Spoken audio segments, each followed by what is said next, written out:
high truth must set her feet on earth, and man aspire to the eternal light, and all his members feel the Spirit's touch, and all his life obey an inner force. This too shall be, so a new life shall come. Nature shall live to manifest the secret God. The Spirit shall take up the human plane. This earthly life become the life divine. The measure of that subtle music ceased. Down with a hurried, swimming, floating lapse,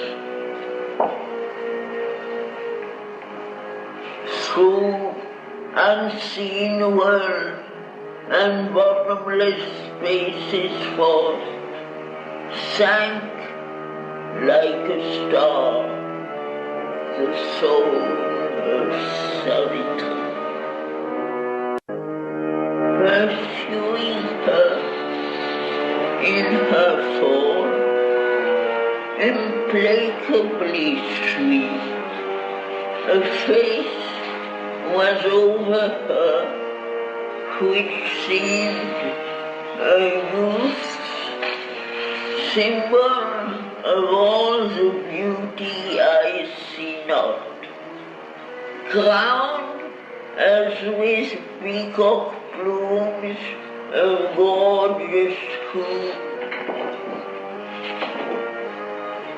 framing a sapphire whose heart disturbing smile insatiably attracted to delight, voluptuous to the embraces of her soul.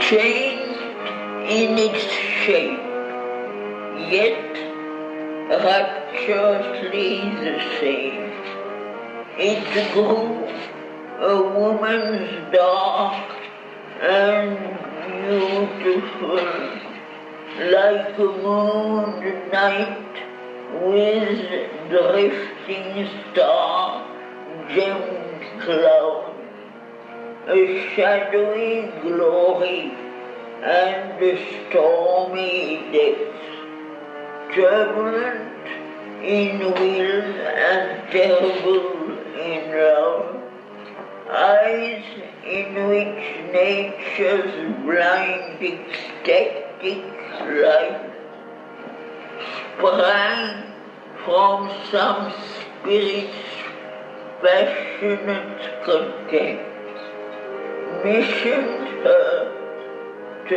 the whirling dance of earth.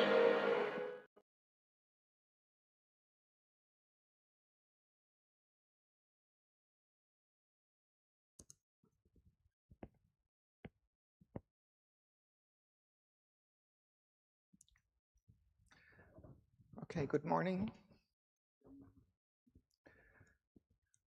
We're coming to the end of Book 11, the culmination of the poem.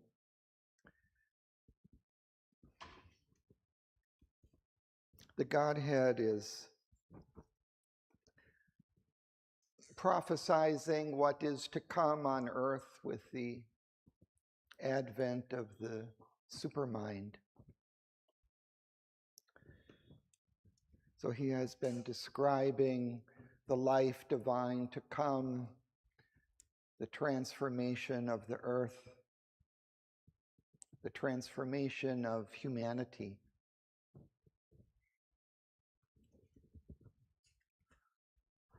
for the last several pages. This has been going on. We've now come to page 708, about a little over halfway down. Perhaps I'll just, as a review, because it's such high poetry and important content, just read a little bit of the end of what we read last time. This was going on for already several pages, but on page 707, about halfway down, I'll read, reviewing what we had done last time. A greater truth than earth shall roof in earth, and shed its sunlight on the roads of mind. A power infallible shall lead the thought. A seeing puissance govern life and act. In earthly hearts kindle the immortal's fire. A soul shall wake in the inconscious house. The mind shall be God vision's tabernacle. The body intuition's instrument, and life a channel for God's visible power. All earth shall be the Spirit's manifest home, hidden no more by the body and the life, hidden no more by the mind's ignorance. An unerring hand shall shape event and act. The Spirit's eyes shall look through nature's eyes. The Spirit's force shall occupy nature's force. This world shall be God's visible garden house. The earth shall be a field and camp of God.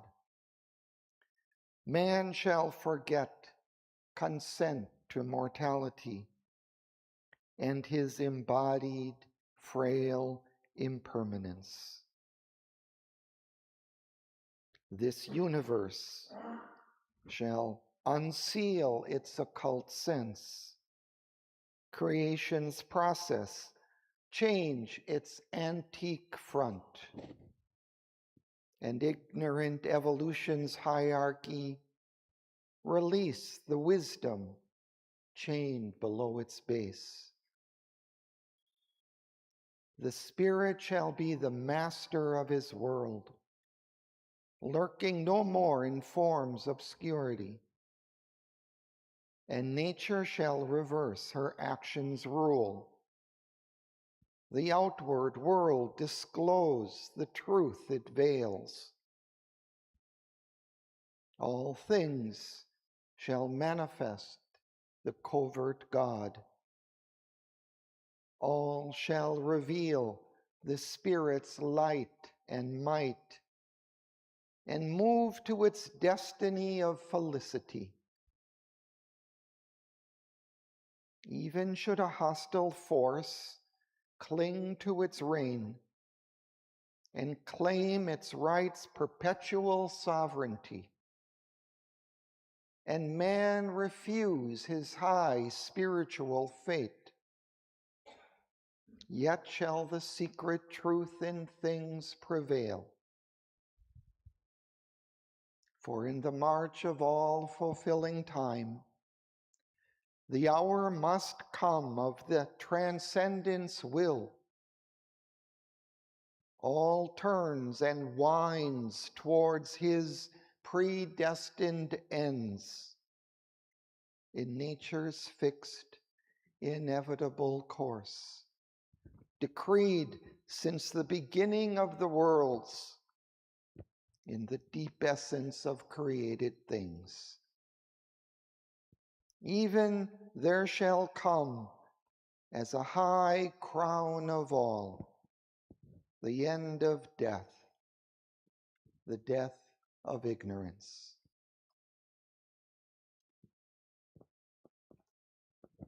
So let's continue from there.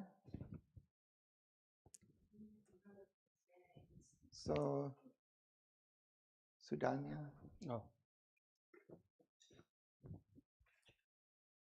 But first, high truth must set her feet on earth, and and all his members feel the Spirit's touch, and all his life obey an inner force. This too shall be, for a new life shall come, a body of the superconscient truth, a native field of supernature's might.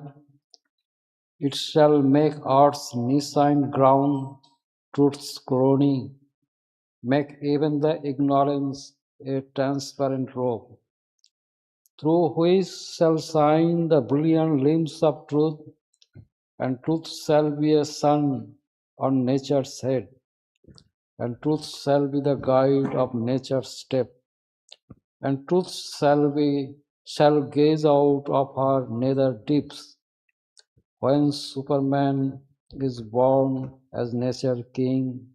His presence shall transfigure matter's world. He shall light up truth's fire in nature's night. He shall lay upon the earth's truth's greater law. Man too shall turn towards the Spirit's call. Awake to his hidden possibility, awake to all that slept within his heart, and all that nature meant when earth was formed. And the Spirit made this ignorant world his home. He shall aspire to truth and God and bliss. Thank you. Let's pause.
After describing at length what is to come, in this first sentence, he takes a pause and first sets down a few conditions before this can take place. So he says, but first high truth must set her feet on earth.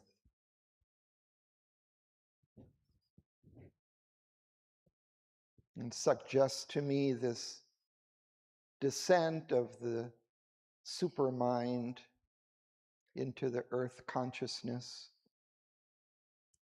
which would occur some years later in 1956.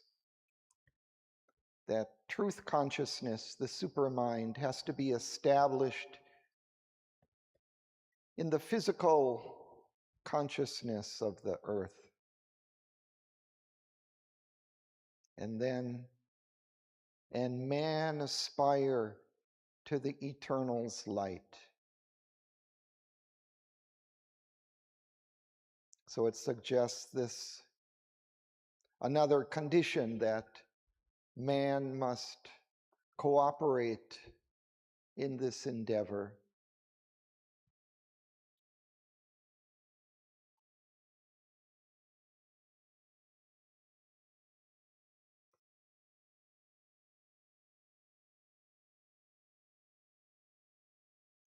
That aspiration must be there. He refers to this, I think, in The Mother, the book The Mother, that there are two conditions, the descent of the truth and man's aspiration. And then all his members feel the Spirit's touch, and all his life obey an inner force. So again, he's really emphasizing here the need for the participation, the consent, the collaboration of the human being in this endeavor.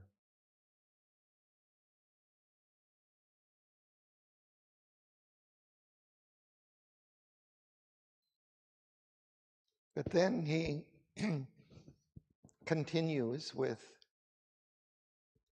the prophecy of what is to come.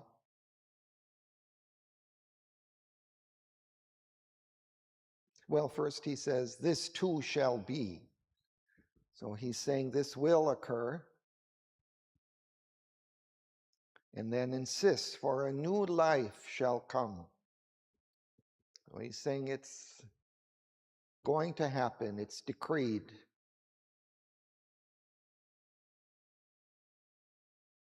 And then he continues, a body of the superconscious truth. That suggests again some kind of physicality to the descent of the supermind, or its descent into the physical. A native field of supernature's mights.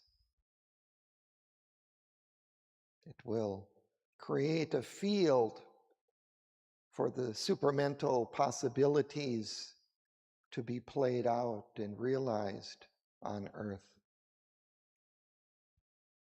It shall make earth's nescient ground truth's colony. So again, creating a field, a base for the supramental creation, the divine life on the earth, establishing itself in matter, earth's nescient ground,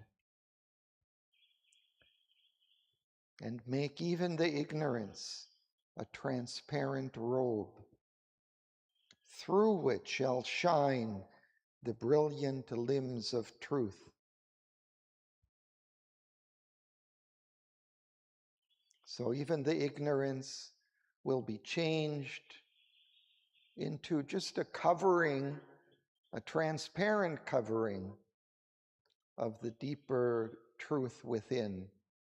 It will be like a veil through which it shines.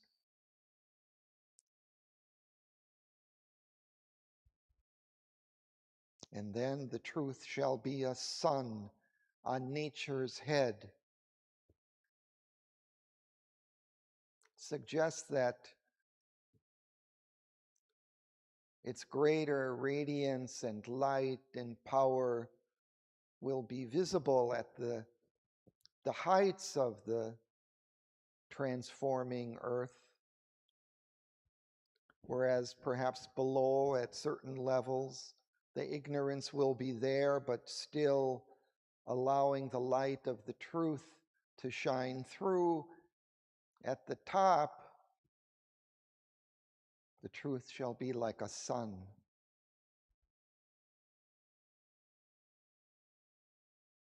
And truth shall be the guide of nature's steps.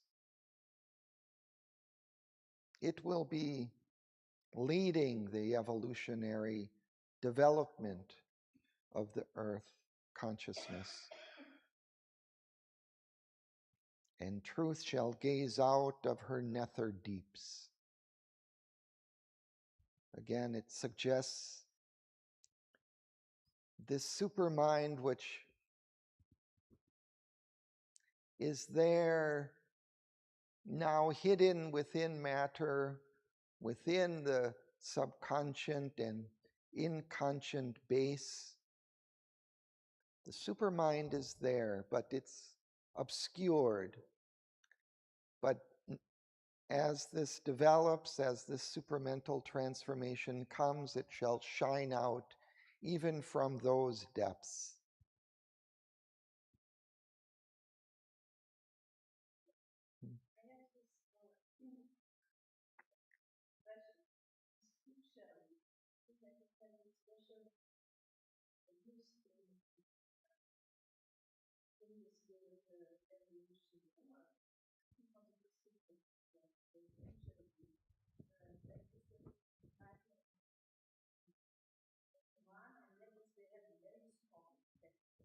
Yeah.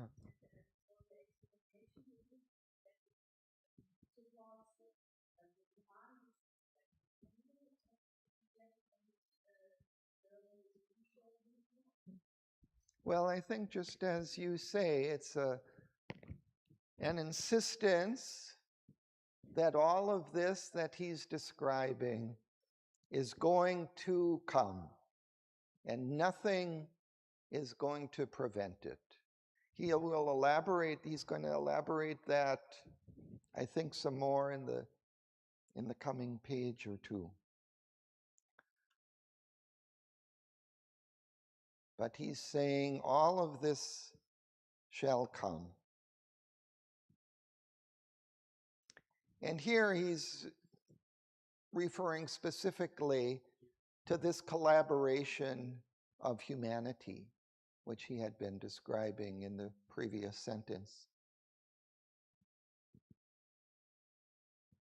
Somewhere else, I mean, a little bit later, he's going to say that even if man refuse his fate, in some ways he's going to be compelled, and this is going to happen no matter what. And even if a hostile force, claims its sovereignty and resists, that too will be overcome.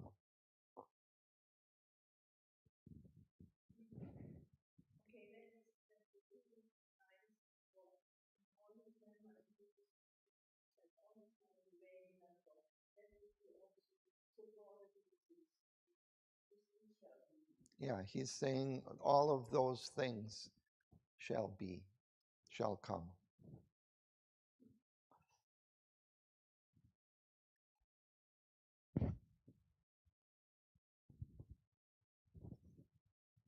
And then he comes to Superman. When Superman is born as nature's king, his presence shall transfigure matter's world. And this seems to refer to that intermediate stage or being that will come, and that Mother announced did come, I believe, on January 1st, 1969, something like that. This Superman consciousness came, and she felt it in the atmosphere, and it was guiding her in her own transformation of her physical body and consciousness.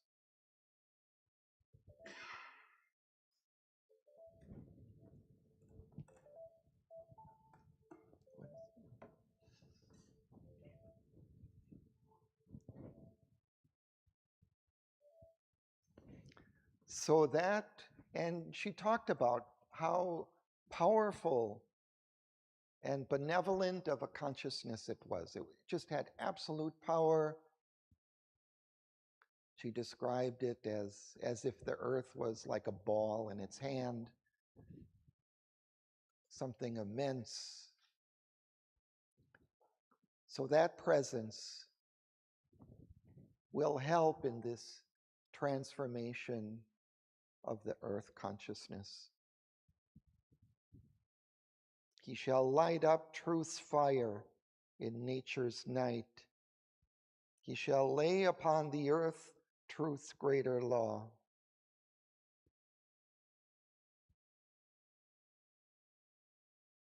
And then he refers back again to the human being, to man. Man too shall turn towards the Spirit's call. So again, he's saying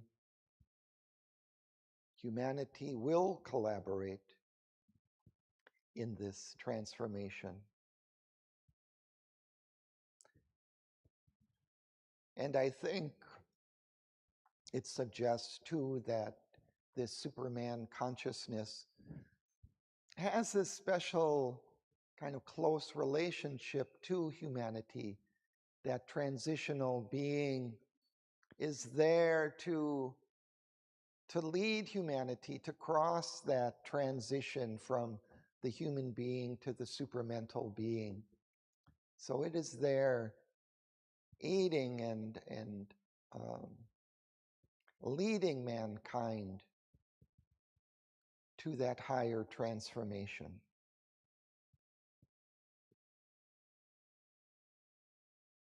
Awake to all that slept within his heart.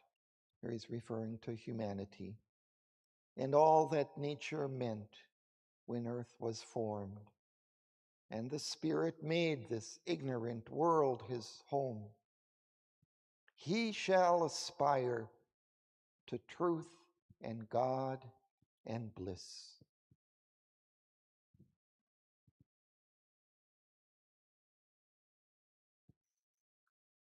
Again, I could think of the book The Mother, and those two conditions that Sri Aurobindo lays out: the descent of the supreme grace from above, and I forget the exact words, but an aspiration that calls from below, I think he says.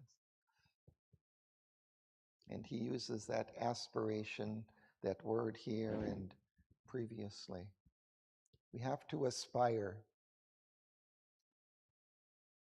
It's one of his three principles, kind of his yoga: aspiration, rejection, and surrender. But that aspiration, we have to call for the truth. He emphasizes that so much. Not just a kind of a passive waiting for the truth to descend. We also have to kind of put up that ascending fire, that ascending force towards the supreme, calling it down. It comes in answer to that aspiration from below. Of course, that aspiration comes from that submerged truth supermind that is in matter. But those two should join: that truth below, which is hidden in the earth consciousness, with the supreme truth above, which is fully displayed and extended in its infinity. Those two must join.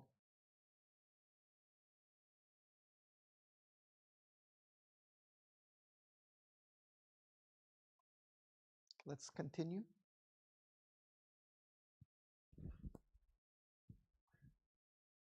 Interpreter of a diviner law, an instrument of a supreme design, the higher kind shall lean to lift up man.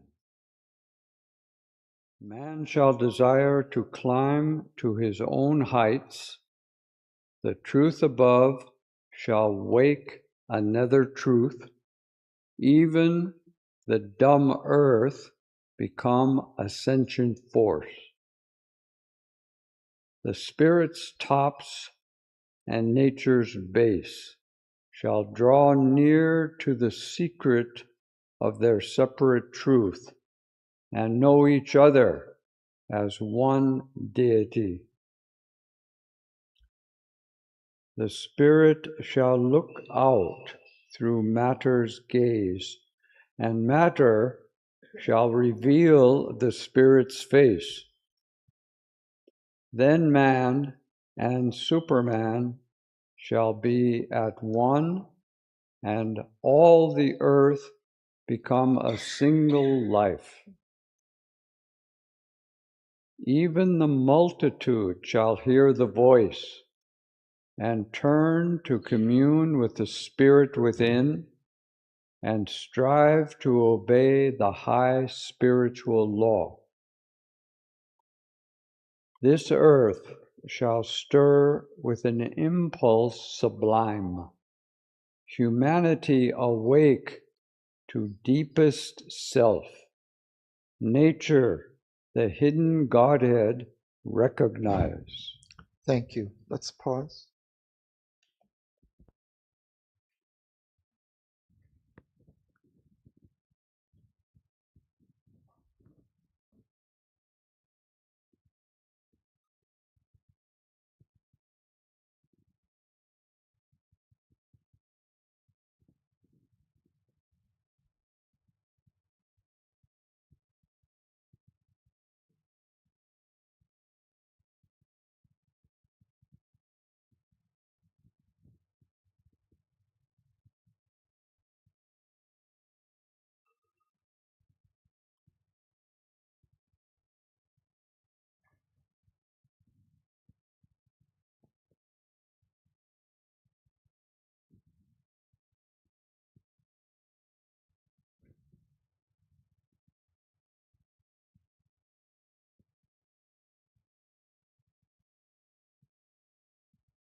Nether?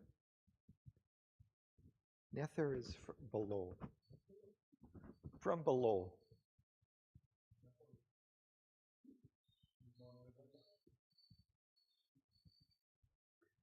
The Low Countries.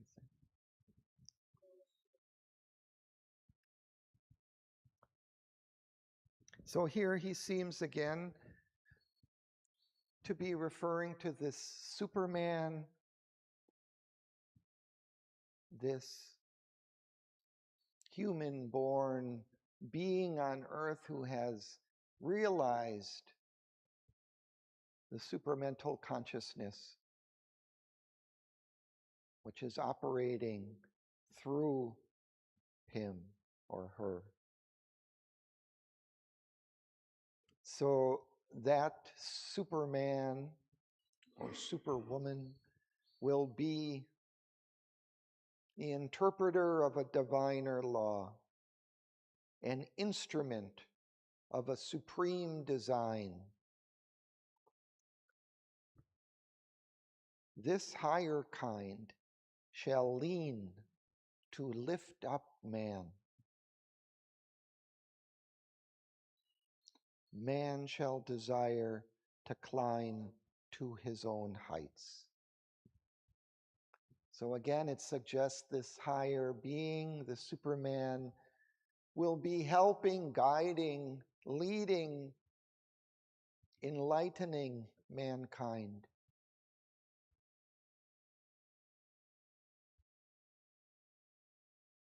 And then humanity will more and more turn towards the divine and his own higher possibilities. Begin to see what's possible.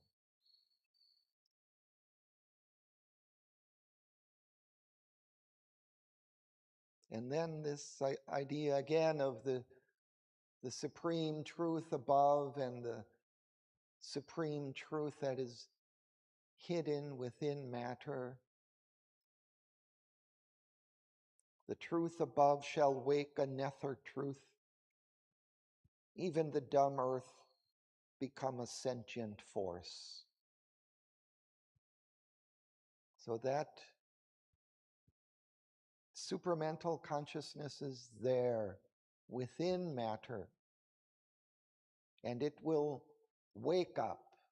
It will begin to shine through the material force in which it's encased.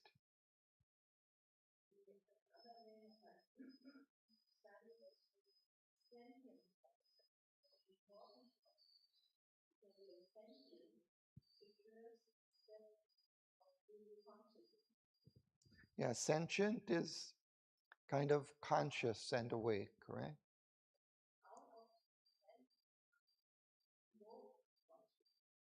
Yeah. So the earth will become sentient. Even the earth, even the body shall become a conscious force, no longer kind of obscure, hiding the consciousness within it. It will become awake. It will wake up.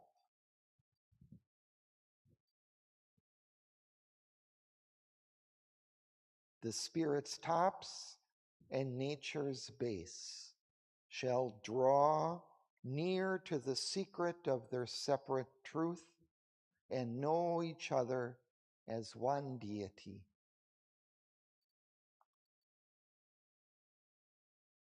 All will become conscious with this supramental consciousness. The body itself, matter itself, will become conscious. That's what he's suggesting here.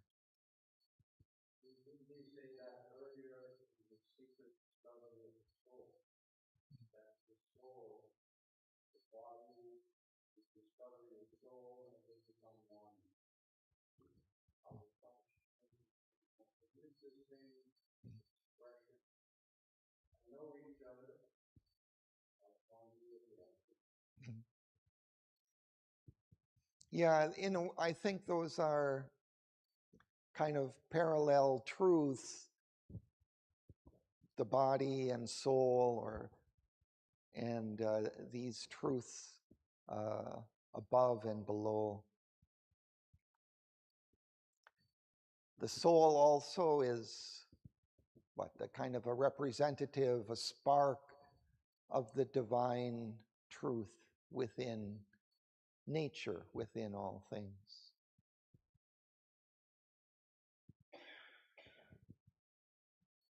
And that whole long evolution is that soul becoming conscious and integrating the nature, the, let's say, ignorant or inconscient matter, integrating that and becoming one again, becoming conscious.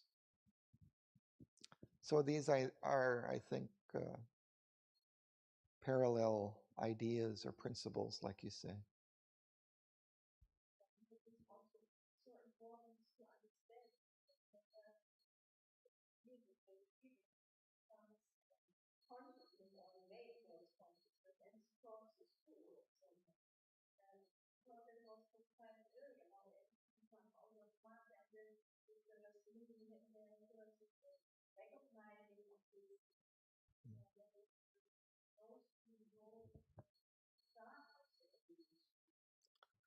Yeah, that's the whole idea behind the evolution, is this consciousness evolving gradually out of it. And in a sense, then what happens is that consciousness, which evolves out of it, becomes integrated with that material force in which it's encased, integrating that also becoming more and more conscious.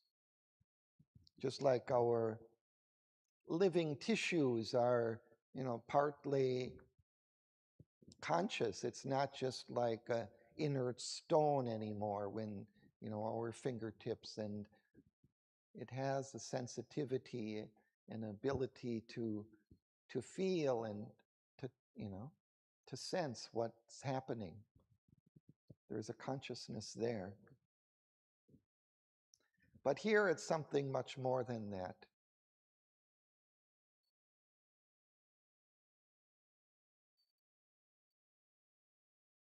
We have this kind of idea or phenomena of like haunted houses, where, the house itself becomes conscious and it's like trapping the person inside or, moving. I think, like this is kind of a parallel to that matter also will become conscious and awake. It won't just be kind of a passive field anymore on which everything else takes place. It will be a participant in all of the action, the life that's going on.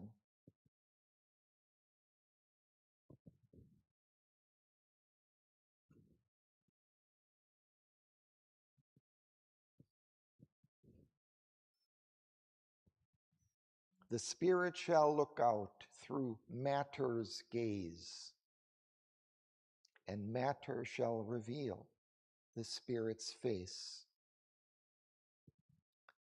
And then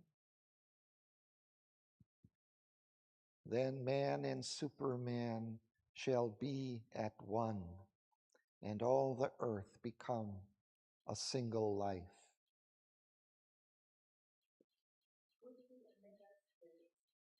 Excuse me?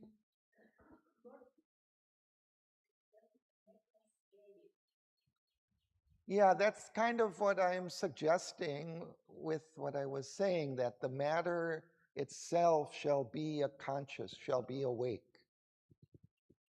It won't any longer be just a kind of obscure substance.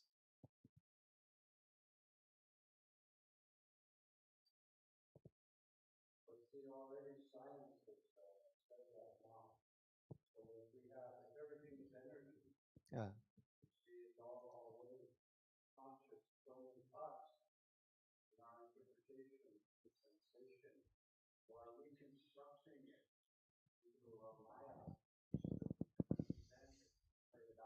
Mm. Mhm.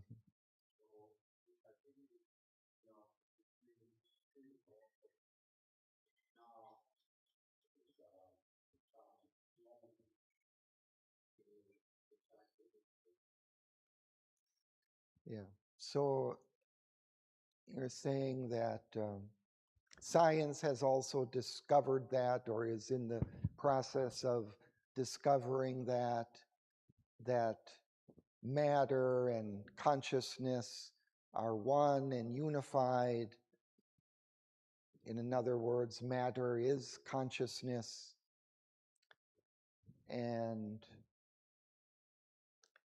so it is also leading towards that same discovery. But then you were saying something more, that this is already the truth, and it's only us who kind of misinterpret what is already the truth, that matter is conscious or is consciousness.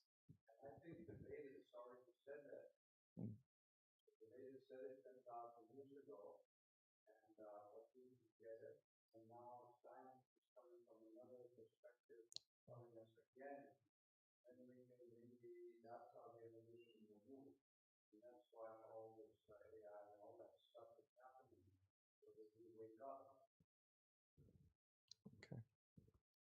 Okay, so our scientific development is leading towards that same phenomena of waking up to the truth of what is. So let's continue.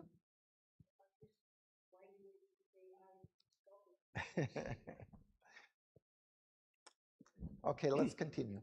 Even the many shall some answer make, and hear the splendid of the divine's rush, and his impetuous knock at unseen doors. A heavenlier passion shall upheave men's lives, their mind shall share in the ineffable gleam, their heart shall feel the ecstasy and the fire. Earth's bodies shall be conscious of a soul. Mortality's bond slaves shall unloose their bonds. Mere men into spiritual beings grow, and see awake the divine divinity. Intuitive beams shall touch the nature's peaks, a revelation stir the nature's depths. The truth shall be the leader of their lives. Truth shall dictate their thought and speech and act. They shall feel themselves lifted nearer to the sky, as if a little lower than the gods, for knowledge shall pour down in radiant streams, and even darkened mind quiver with new life, and kindle and burn with the ideal's fire, and turn to escape from mortal ignorance. Thank you. Let's pause.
I think this is a very hopeful for humanity, this statement. And it also points to the extensiveness of Sri Aurobindo's yoga and what he intends in this supramentalization of Earth. That it's not just for some very elite group of people that would realize this, or some being, beyond human beings, but that this would affect also all of humanity. It would have this tremendous influence on the whole world. And I think in some places, he also speaks of even the maybe lower forms of life. I mean, all of nature will be affected by this, as this spiritual or this supramental truth within matter begins to awaken. And first, it will take place perhaps at those tops of nature, at the elite of humanity, but gradually that influence will permeate down throughout humanity with the leadership of the Superman on earth. It will guide humanity towards its own higher destiny. And then, so here he says, even the many shall some answer make, and bear the splendor of the divine's rush, and his impetuous knock at unseen doors, his insistent knock upon their life, and perhaps coming from without, but also from within. That truth is waking up within them.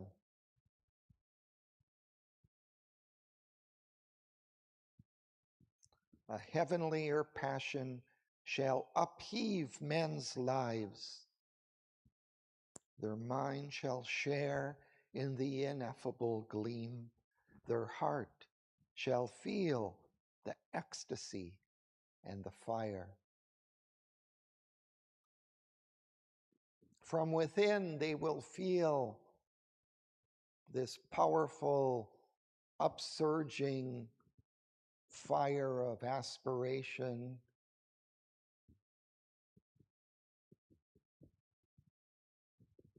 And in their minds, they will perceive or receive this light from above coming down into them. And their bodies, earth's bodies, shall be conscious of a soul. And it suggests the body itself awakening to the presence of the soul, to the presence of the divinity within. Mortality's bond slaves shall unloose their bonds. Now we're slave to our mortal bodies. We're subject to death and disease, illness, weakness, frailty. But we're going to unloose those bonds.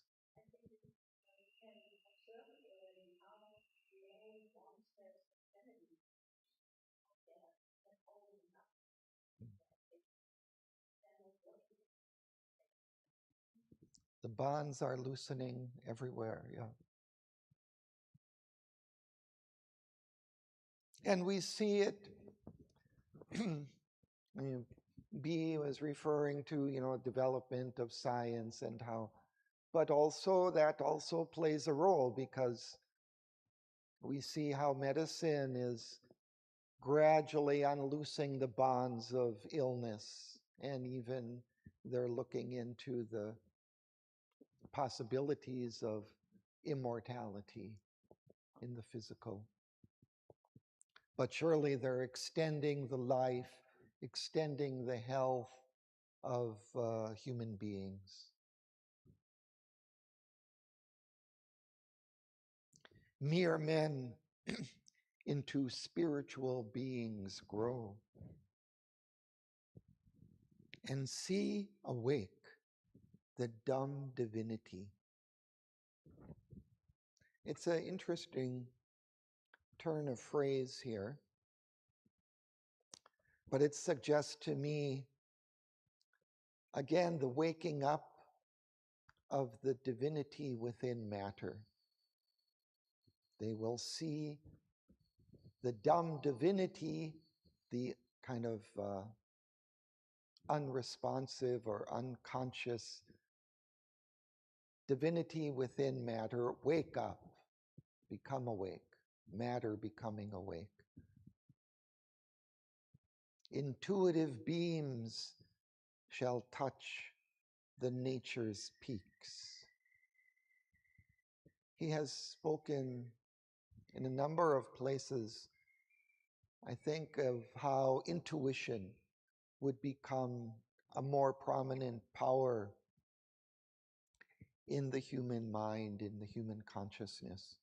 Whereas now we rely so much on the senses and on the reason, more and more this intuitive knowledge will come, revealing truths more directly.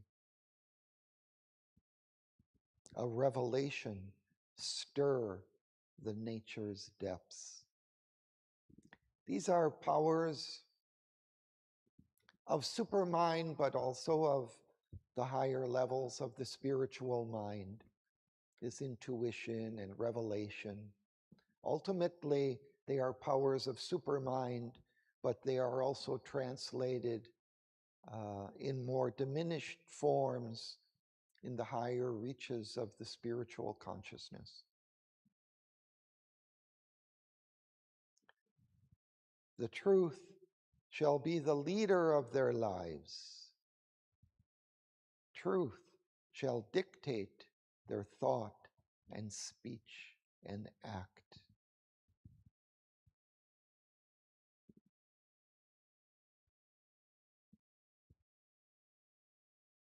But for that to come, they also need to collaborate, as he had suggested before. But that collaboration too would come. They shall feel themselves lifted nearer to the sky, as if a little lower than the gods.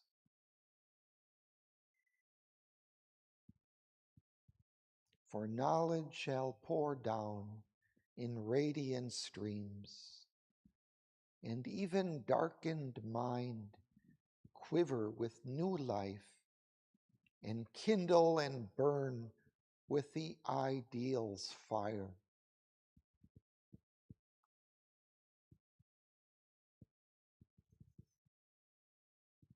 The aspiration towards the higher truths, the ideals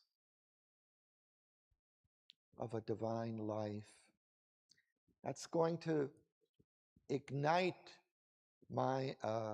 humanity's mind.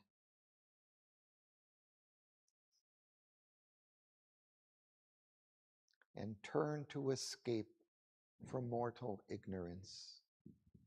More and more it will turn to the divine above and try to escape from its limitations.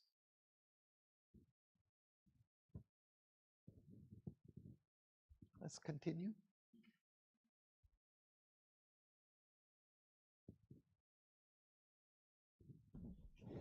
The frontiers of the ignorant shall recede.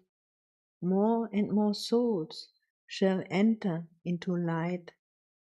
Minds lit, inspired, the occult summoner here, and lives blaze with a sudden inner flame, and hearts grow enamored of divine delight, and human wills tune to the divine will.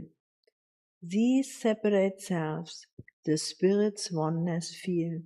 These senses of heavenly sense grow capable, the flesh and nerves of a strange ethereal joy, and mortal bodies of immortality. A divine force shall flow through tissue and cell, and take the charge of breath and speech and act, and all the thoughts shall be a glow of suns, and every feeling a celestial thrill.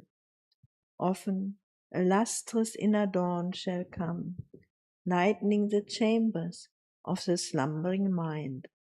A sudden bliss shall run through every limb, and nature with a mightier presence fill.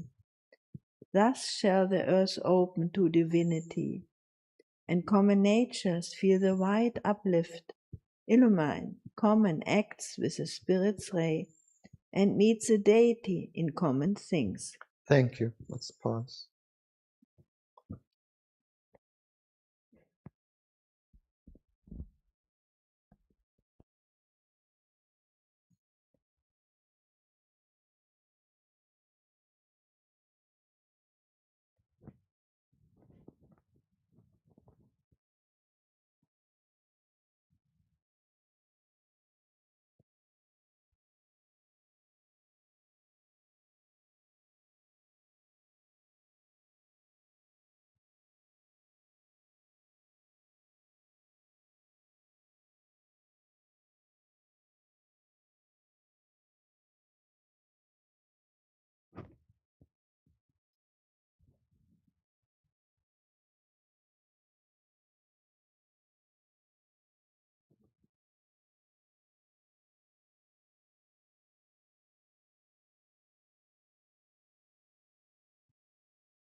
It's beautiful the way that Sri Aurobindo doesn't just leave us with kind of vague abstractions of a divine life and prophesize that. But like in this passage, he really goes into every detail about what that transformation entails. And so he goes at all these kind of different levels of the being at which will be changed and transfigured by this supramental light and force. But again, here he reiterates, more and more souls shall enter into light. So again, he's emphasizing too in this passage the extensiveness of this change that's coming for humanity. Again, not just the elite or a few individuals or one or two communities in the world, but there will be this extensive change and influence. But then these details, minds lit, inspired, the occult summoner here. Summoner is someone who's calling, the divine occult summoner calling these souls. And lives blaze with a sudden inner flame. Again, he refers to this flame, this fire of aspiration, Agni within. And hearts grow enamored of divine delight. They begin feeling the delight and love of the divine around them, within them, above, and fall in love with that delight. And human wills tune to the divine will. Then these separate selves, these individual human beings, the Spirit's oneness feel. They'll feel their oneness with others, with all. These senses, our sight and hearing and taste and smell, of heavenly sense, grow capable. These senses will be refined not only to receive, information from the physical world, but also from the subtle realms, from the higher realms of the divine.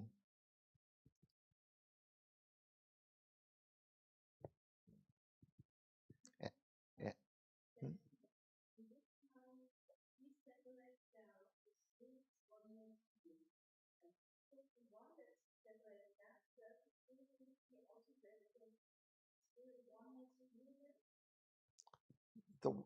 The spirit's oneness will feel the individuals? Okay, yeah.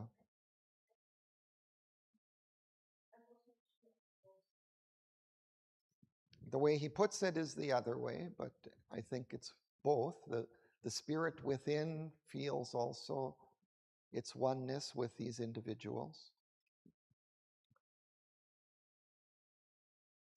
And then again, after the senses, the flesh and nerves of a strange ethereal joy, so they will feel that, and mortal bodies of immortality. The body will feel its immortality. And then a divine force shall flow through tissue and cell and take the charge of breath and speech and act, and all the thoughts shall be a glow of suns, and every feeling a celestial thrill. You see how all parts of the being, from the most physical to the highest reaches of mind, will feel the influence, the influx of this supramental light and force. And his continues in the same way. Sometimes an inner dawn shall come, lighting the chambers of the slumbering mind, of the mind that's still kind of partly asleep. A sudden bliss shall run through every limb.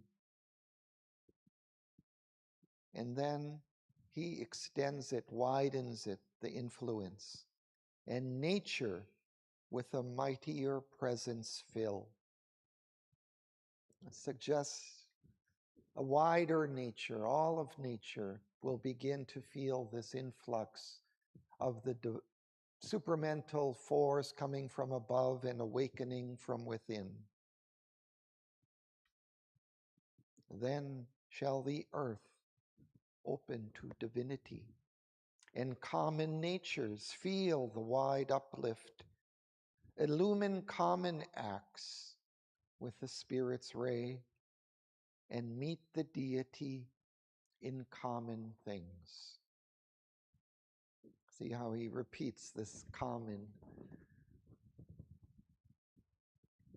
life, our everyday life of humanity, of the earth, shall be uplifted.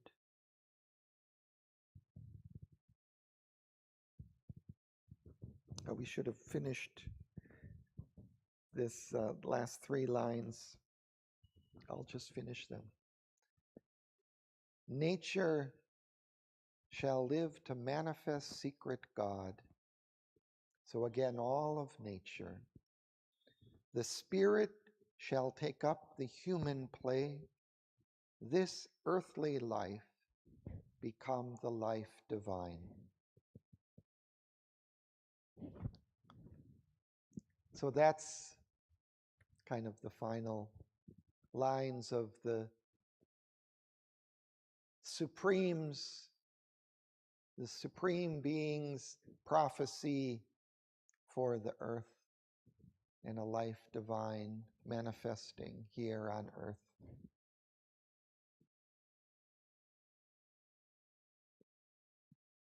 It's interesting how Savitri then in the end will summarize this. When the sage asks her, what did you find out? She says the same thing. Fear about oneness, the magic. So how he explains it here, then in the end he will have Savitri say it, like for Yeah, at the very end of the poem, she'll summarize this long prophecy extending over many pages in just 4 lines or something. But let's, why don't we try to finish this book? So let's continue.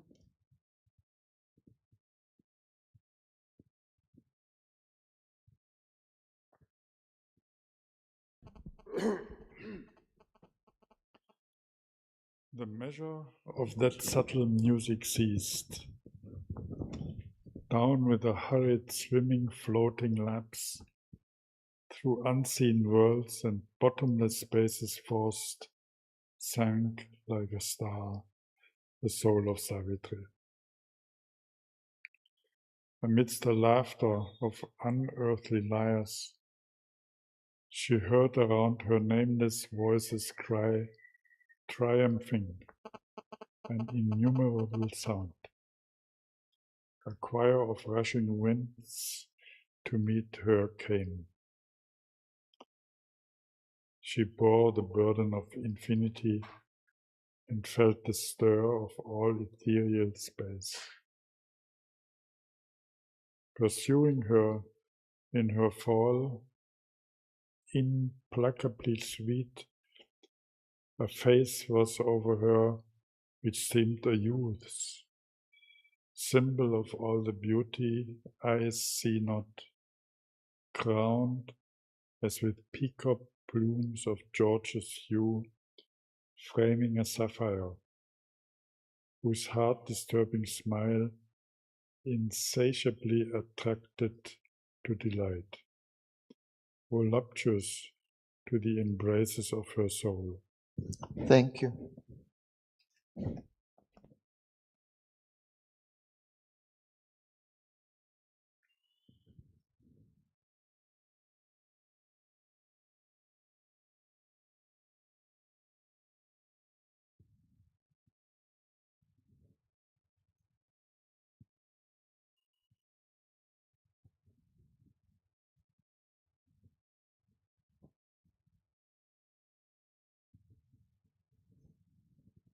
So after this long dialogue with the Supreme Being, now, and that was occurring, right, in this super mind, in the supermental heavens, she had encountered that being.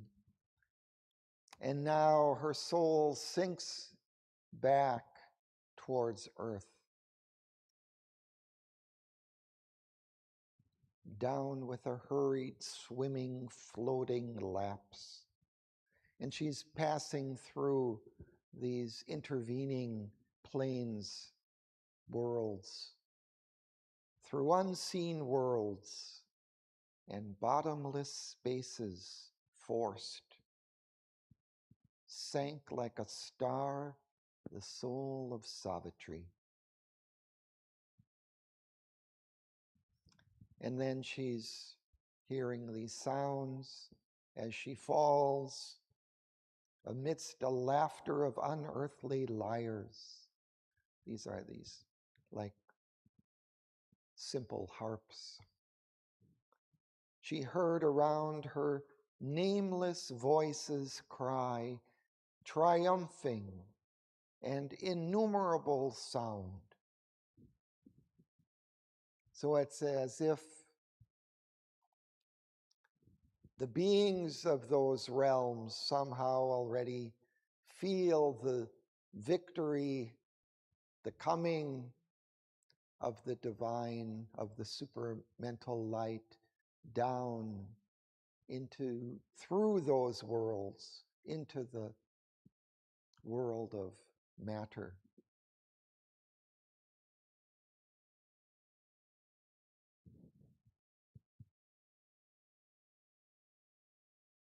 And then pursuing her in her fall, implacably sweet, a face was over her which seemed a youth's, symbol of all the beauty eyes see not. Crowned as with peacock plumes of gorgeous hue, framing a sapphire. Now, it suggests Satyavan, but it also suggests Krishna, I think. Yeah, it suggests Krishna with these different images of a youth crowned with peacock plumes, feathers, framing a sapphire, this kind of blue face, whose heart-disturbing smile insatiably attracted to delight, voluptuous to the embraces of her soul. Of course, this Krishna is a Godhead of the Ananda plane of delight.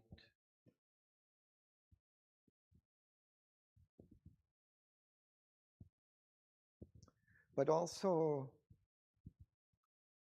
he represents kind of in the evolution here on earth, kind of leading the soul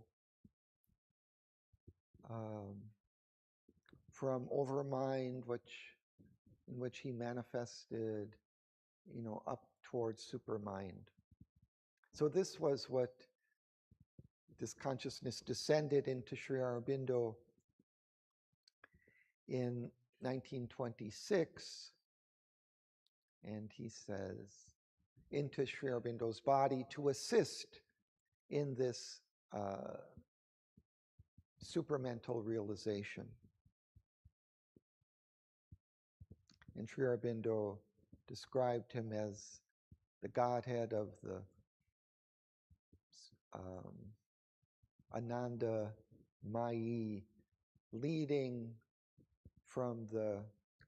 the soul of humanity, leading the earth from the overmind to the supermind.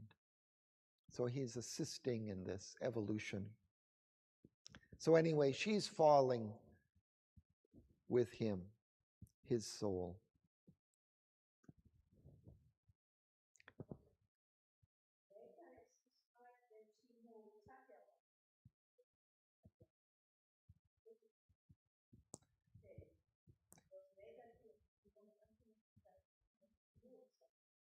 Yeah, I think it's also kind of symbolic of falling with him. They're returning to earth, no?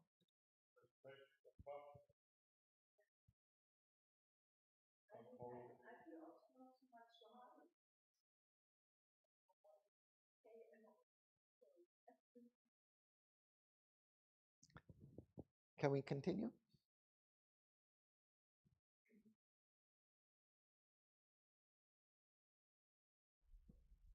Changed in its shape, yet rapturously the same, it grew a woman's dark and beautiful, like a moon night with drifting star-gemmed clouds. A shadowy glory and a stormy depth, turbulent in will and terrible in love. Eyes in which nature's blind ecstatic life sprang from some spirit's passionate content, missioned her to the whirling dance of earth. Amidst the headlong rapture of her fall, held like a bird in a child's satisfied hand, in an enamored grasp her spirit strove, admitting no release till time should end. And as the fruit of the mysterious joy, she kept within her strong embosoming soul, like a flower hidden in the heart of spring, the soul of Satyavan, drawn down by her, inextricably in that mighty lapse. Invisible heavens in a thronging light soared past her as she fell. Then all the blind and near attraction of the earth compelled fearful rapidities of downward bliss. Thank you.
So in the first part of this, we see that this image of the youthful Krishna, blue Krishna, descending with her changes to a woman's face, dark and beautiful, like a moon night with drifting star-gemmed clouds.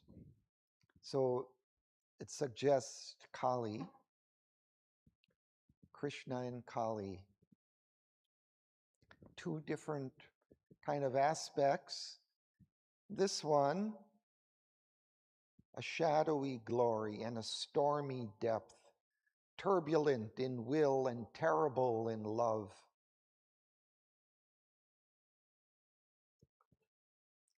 Krishna is that more sweet and delightful power. Here, this is one more forceful, more turbulent.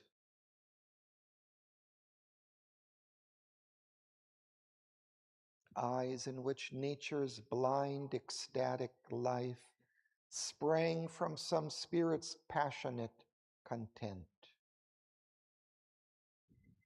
missioned her to the whirling dance of earth. So it's leading her back, leading Savitri back to the earth.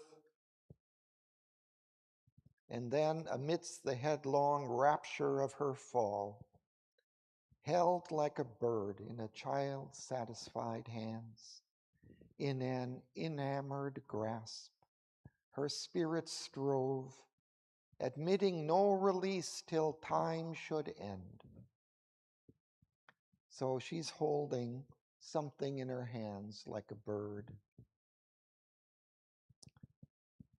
And as the fruit of the mysterious joy she kept within her strong embosoming soul, like a flower hidden in the heart of spring, the soul of Satyavan, drawn down by her inextricably in that mighty lapse.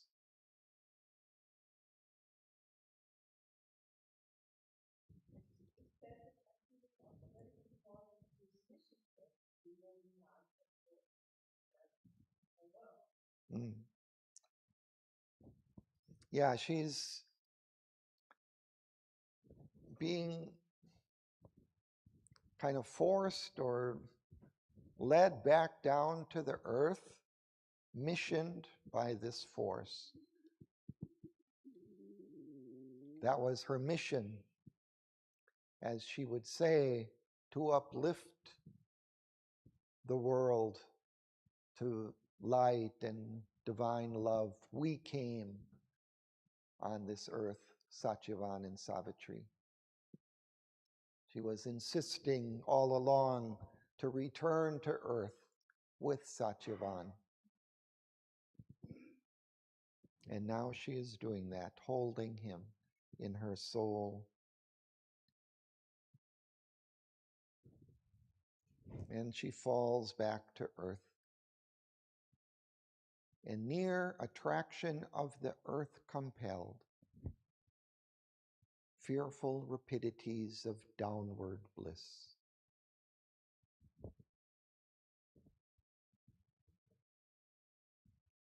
She's falling rapidly through these intervening worlds back to earth, forced or compelled to do so.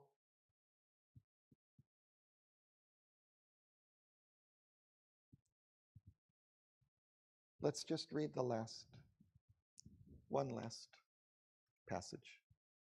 Then we finish the book, or the.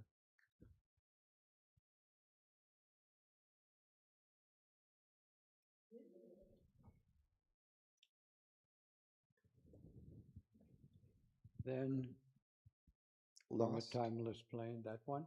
Lost in the last page, 712, lost in the giddy, third line. Oh, lost in the giddy proneness? Yeah. Lost in the giddy proneness of that speed, world sinking, overcome, she disappeared, like a leaf spinning from the tree of heaven, in broad unconsciousness, as in a pool. A hospitable softness drew her into a wonder of miraculous depths. Above her closed a darkness of great wings, and she was buried in a mother's breast. Then from a timeless plain that watches time, a spirit gazed out upon destiny. In its endless moment saw the ages pass, and still was in a silence of the gods. The prophet moment covered limitless space and cast into the heart of hurrying time a diamond light of the eternal's peace, a crimson seed of God's felicity. A glance, the gaze fell of undying love. A glance from the gaze fell of undying love. A wonderful face looked out with deathless eyes. A hand was seen drawing the golden bars that guard the imperishable secrecies. A key turned in a mystic lock of time.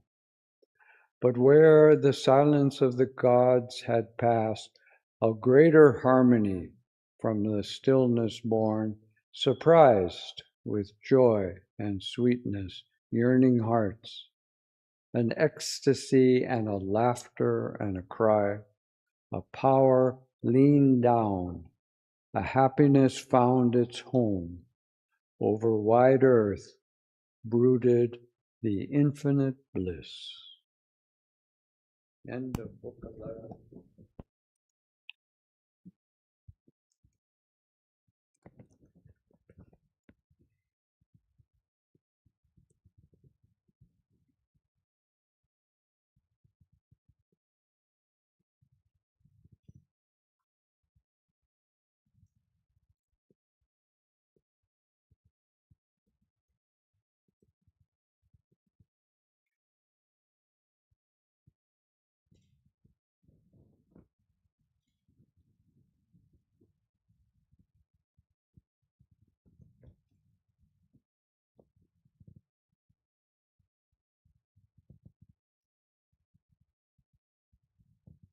Perhaps we can look at this in a little bit more detail next time, because it's kind of an interesting passage. But just in brief, we can say that Savitri's soul returns to earth. Some hospitable softness drew her in, so she kind of returns into the softness of the earth. But then it shifts with this new paragraph, then from a timeless plane that watches time. So then it kind of returns back to this supramental plane, looking down on the earth and what is to come, for it sees all of time in a single glance. It's able to see all of that. But then there's this interesting thing that it casts into the heart of hurrying time a diamond light of the eternal's peace, a crimson seed of God's felicity. A glance from the gaze fell of undying love. So it's as if from this supramental plane, something descends into the earth, coming down perhaps with Savitri and Satchivan's soul returning back to earth. Something enters into it.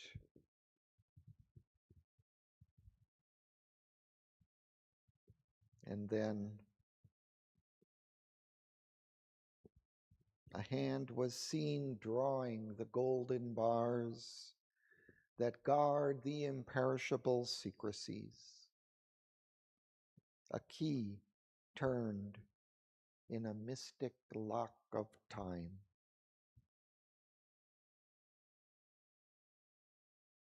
Something shifts, changes now in the earth consciousness.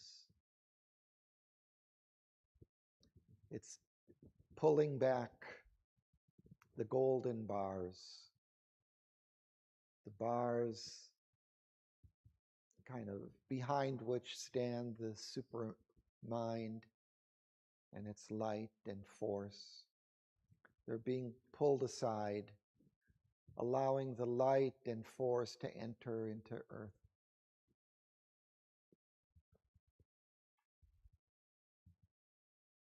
And then a greater harmony from the stillness born, surprised with joy and sweetness, yearning hearts, and ecstasy, and a laughter, and a cry. It's as if from within this joy comes out into the yearning hearts. Those who are aspiring, let's say yearning for some delight, some truth.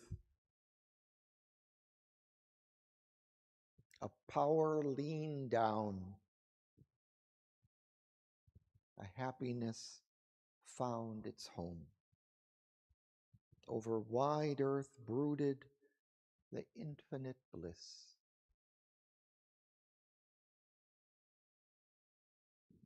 That's where we are.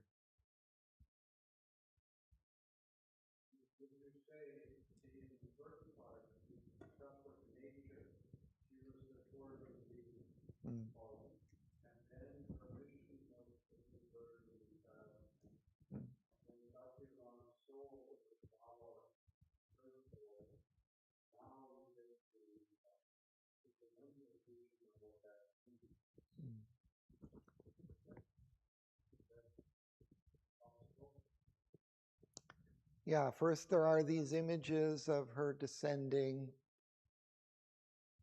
and then, we get kind of another view of its effect, in a sense, of on the earth.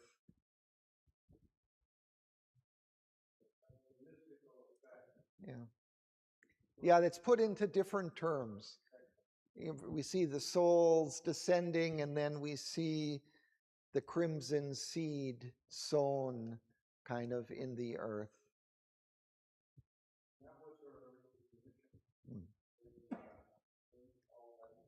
Right.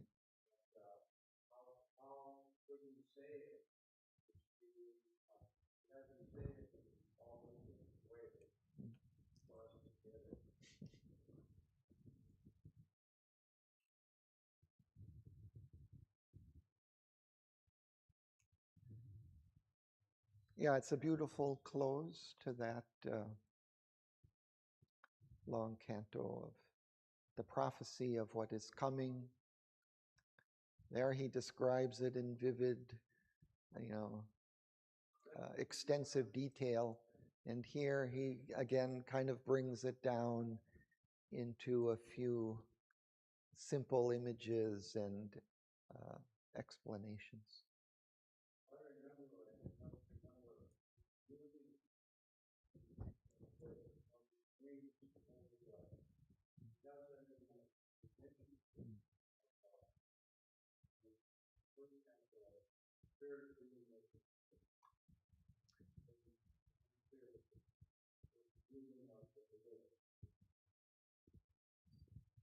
Yeah, this image of the wings brooding over the earth, wings of bliss. So we can look back. Let's see, your assignment for next time is to find those other references to this brooding bliss. We can speak a little more about it next time.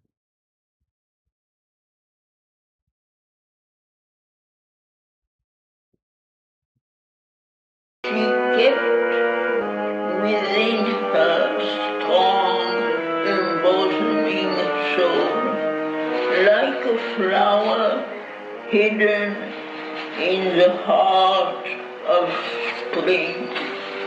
The soul of Satyava, drawn down by her, inextricably heaven in a thronging flight, soared past her as she fell, then all the blind and near attraction of the earth compelled. Fearful rapidities of downward bliss. Then, from a timeless plain that watches time, a spirit gazed out upon destiny. The prophet moment covered limitless space and cast into the heart of hurrying time a diamond light of the eternal speech, a crimson seed of God's felicity, a glance from the gaze fell of undying love.